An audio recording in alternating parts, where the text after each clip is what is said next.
అర్ధకాయం మహావీరం చంద్రాదిత్య విమర్థనం సింహికా గర్భ సంభూతం తం రాహుం ప్రణమామ్యహం. జ్యోతిష శాస్త్రరీత్యా జాతక చక్రంలో రాహుగ్రహం దోషయుక్తమై ఉన్న తరుణంలో సమస్త రాహుదోషాలను నివారింపజేసుకోవటానికి ఏ నెలలోనైనా సరే శుక్లపక్షంలో వచ్చే మొదటి ఆదివారం నాడు రాహువుకు ప్రీతిపాత్రమైనటువంటి స్నానాన్ని నిర్వహిస్తూ దానం చేస్తూ ఉపవాసాన్ని చేయాలి. ఇలా చేసినట్లయితే జాతక చక్రంలో ఉన్న రాహుగ్రహ దోషాలను నివారింపజేసుకోవచ్చు. ఏ నెలలోనైనా శుక్లపక్షంలో వచ్చే మొదటి ఆదివారం నాడు గృహంలో పశ్చిమ దిక్కులో బియ్యపు పిండితో చతురస్రాకారపు ముగ్గు గీసి ఆ ముగ్గు మీద దర్భలను ఉంచి ఆ దర్భల మీద ఒక ఇనుప పాత్రను ఉంచాలి. ఆ ఇనుప పాత్రలో నీళ్లు పోసి ఆ నీటిలో నల్ల నువ్వులు మినుములు వేయాలి. అలా వేసిన తర్వాత ఆ నీటితో శిరస్నానాన్ని ఆచరించాలి. అలా చేస్తే అది రాహువుకు ప్రీతిపాత్రమైనటువంటి స్నానం అవుతుంది. అలా నల్ల నువ్వులు మినుములు కలిపినటువంటి నీటితో శిరస్నానాన్ని ఆచరిస్తున్న తరుణంలో మంత్రశాస్త్రపరంగా ఒక శ్లోకాన్ని చదువుకోవాలి. ఆ శ్లోకం ఏంటో ఇప్పుడు మనం చూద్దాం. కరాళవదనం ఖడ్గం ధర్మశూల వరానిత్వం నీల సింహాసనాస్థంచ ధ్యాయేద్ రాహుం ప్రశాంతయే. ఈ శ్లోకం చదువుకుంటూ రాహుగ్రహానికి ప్రీతిపాత్రమైనటువంటి స్నానం చేయాలి. అలాగే రాహు ప్రీతి కోసం ఒక ప్రత్యేకమైన దానం కూడా చేయాలి. శుక్లపక్షంలో వచ్చే మొదటి ఆదివారం నాడు ఒక ఇనుప పాత్రను కానీ ఒక తామరాకును కానీ తీసుకొని ఆ ఇనుప పాత్రలో లేదా తామరాకులో మినుములను పోసి పశ్చిమ దిక్కుకు తిరిగి ఎవరైనా బ్రాహ్మణుడికి దానం ఇవ్వాలి. అలా మినుములు దానం ఇస్తున్న తరుణంలో బూడిద గుమ్మడికాయ, గొడుగు, విసనకర్ర కూడా దానం చేసినట్లయితే రాహుగ్రహ దోషాలను నివారింపజేసుకోవచ్చు. అదేవిధంగా ఖర్జూర పండ్లను దానం చేయటం ద్వారా కూడా సమస్త రాహుగ్రహ దోషాలను నివారింపజేసుకోవచ్చు. ఇలా చేస్తే అది రాహువుకి ప్రీతిపాత్రమైన దానం అవుతుంది. అలాగే రాహువు ప్రీతి కోసం శుక్లపక్షంలో వచ్చే మొదటి ఆదివారం నాడు నలుపు రంగు వస్త్రాలను ధరించి రోజంతా ఉపవాసం ఉండాలి. ఆ రోజు మధ్యాహ్న సమయంలో ఒక రాగి పాత్రలో లేదా ఇనుప పాత్రలో నీళ్లు తీసుకొని ఆ నీళ్లలో గరిక దర్భలు వేసి రావి చెట్టు దగ్గరకు వెళ్ళి రావి చెట్టు మొదట్లో ఆ నీళ్లు పోయాలి. అలాగే ఆ రోజు సంధ్యా సమయంలో మళ్ళీ రావి చెట్టు దగ్గరకు వెళ్ళి రావి చెట్టు ముందు ఆవాల నూనెతో దీపాన్ని వెలిగించాలి. ఆ తర్వాత రాత్రి సమయంలో నువ్వులతో తయారు చేయబడిన ఆహార పదార్థాలను స్వీకరించాలి. ఇలా చేస్తే అది రాహువుకి ప్రీతిపాత్రమైనటువంటి ఉపవాసం అవుతుంది. ఈ విధంగా రాహువు ప్రీతి కోసం శిరస్నానాన్ని ఆచరిస్తూ దానం చేస్తూ ఉపవాసాన్ని నిర్వహించినట్లయితే జాతక చక్రంలో ఉన్న రాహుగ్రహ దోషాలను నివారింపజేసుకోవచ్చు. అలాగే రాహుగ్రహానికి అధిష్టాన దేవత దుర్గాదేవి.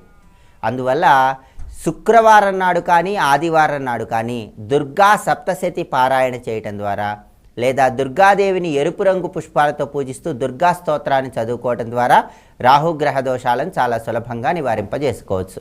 అలాగే రాహుగ్రహానికి అంతరిక్షాది దేవత చిన్నమస్తాదేవి. అందువల్ల ఆదివారం నాడు చిన్నమస్తాదేవి స్తోత్రాన్ని చదువుకున్నట్లయితే రాహుగ్రహ దోషాలను నివారింపజేసుకొని రాహు యొక్క అనుగ్రహాన్ని చాలా సులభంగా పొందవచ్చు. రాహుగ్రహ దోషాలను నివారింపజేసుకొని ప్రత్యేకంగా రాహు యొక్క అనుగ్రహం ద్వారా వృత్తి ఉద్యోగ వ్యాపారాలలో ఉన్నత స్థితికి ఎదగటానికి, అనేక రకాలైనటువంటి వైరల్ జ్వరాలను తొలగింపజేసుకోవటానికి, సమస్త వాయు సంబంధమైనటువంటి వ్యాధులను నివారింపజేసుకోవటానికి, బ్యాక్టీరియాలను తొలగింపజేసుకొని ఆరోగ్యపరంగా చక్కటి ప్రయోజనాన్ని సిద్ధింపజేసుకోవటానికి, సంఘంలో గౌరవ మర్యాదలను పెంపొందింపజేసుకోవటానికి కొన్ని ప్రత్యేకమైన విధి విధానాలను అనుసరించాలి. శనివారం నాడు ప్రారంభించి వరుసగా 18 రోజుల పాటు ప్రవహిస్తున్నటువంటి నీటిలో ఒక కొబ్బరికాయను విడిచిపెట్టాలి. ఇలా చేస్తే రాహు యొక్క అనుగ్రహాన్ని సులభంగా పొందవచ్చు.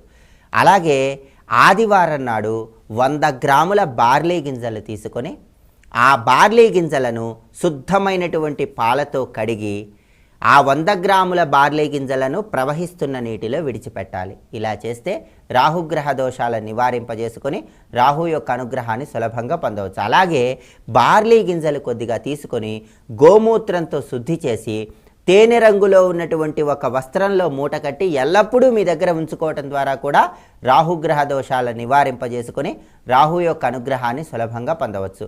గృహంలో పడక గదిలో నెమలి పింఛాన్ని ఉంచి ఉదయం నిద్ర లేవగానే ఆ నెమలి పింఛాన్ని చూడటం ద్వారా కూడా రాహుగ్రహ దోషాలను నివారింపజేసుకొని రాహు యొక్క అనుగ్రహాన్ని చాలా సులభంగా పొందవచ్చు.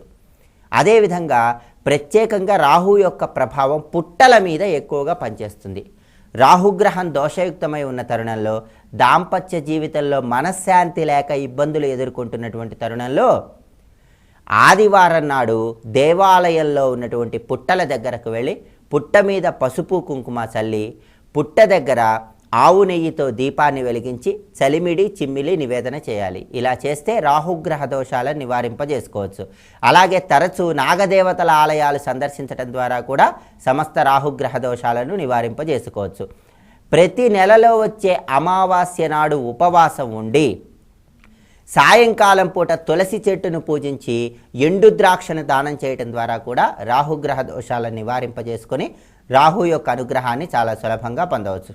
అదేవిధంగా జాతక చక్రంలో అష్టమంలో రాహు ఉండి ఇబ్బందికర పరిస్థితులు ఎక్కువగా ఉన్నటువంటి తరుణంలో చల్లని నాణాలను ఎక్కడైనా ప్రవహిస్తున్న నీటిలో వేయాలి. ఇలా చేస్తే రాహుగ్రహ దోషాలు నివారింపజేసుకొని రాహు యొక్క అనుగ్రహాన్ని చాలా సులభంగా పొందవచ్చు. సూచనలు పాటిస్తూ రాహువు ప్రీతి కోసం శుక్లపక్షంలో వచ్చే మొదటి ఆదివారం నాడు శిరస్నానాన్ని ఆచరిస్తున్న తరుణంలో మంత్రశాస్త్రపరంగా ఏ శ్లోకం చదువుకోవాలో ఇంకొకసారి చూద్దామా మరి. కరాళవదనం ఖడ్గం ధర్మశూలవరానిత్వం నీలసింహాసనాస్థంచ ధ్యాయేద్ రాహుం ప్రశాంతయే. ఈ శ్లోకాన్ని చదువుకోండి, సూచనలు పాటించండి, శ్లోకం చదువుకుంటూ శిరస్నానాన్ని ఆచరించండి. అదేవిధంగా ఆదివారం నాడు ప్రారంభించి రోజుకి 4 ముల్లంగి దుంపల చప్పున వరుసగా 8 రోజుల పాటు ముల్లంగిని దానం చేయండి. ఇలా చేయటం ద్వారా కూడా రాహుగ్రహ దోషాలను నివారింపజేసుకోండి. దుర్గాదేవిని అర్చన చేయండి, చిన్నమస్తాదేవి స్తోత్రాన్ని పారాయణ చేయండి. రాహుగ్రహ దోషాలను నివారింపజేసుకొని రాహు యొక్క పరిపూర్ణమైన అనుగ్రహాన్ని పొందండి. ఇప్పుడు శుభదినం అనే అంశంలో ఈనాటి విశేషం ఏమిటో, ఈనాడు ముఖ్యంగా ఆచరించవలసిన విధి విధానాలు ఏంటో పరిశీలిద్దాం.